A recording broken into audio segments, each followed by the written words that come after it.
bạn đã đây vậy nên tiêm theo số căn thằng nó xem cho sẵn cho tỏ chả ba rồi muối muối pí bảy vậy ta đến này mà nè con mà ăn ta muối pí bay buôn em phồng môi phồng pơ phồng bay làm buôn đạp môi đạp pi đạp bay đạp uôn đạp em đạp môi đạp bật đạp bay mà rồi ta cô mà buôn bốc hay môi pi bay buôn em môi phim pa ẩn ở đây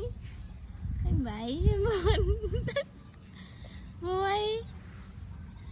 pi bay buôn em đây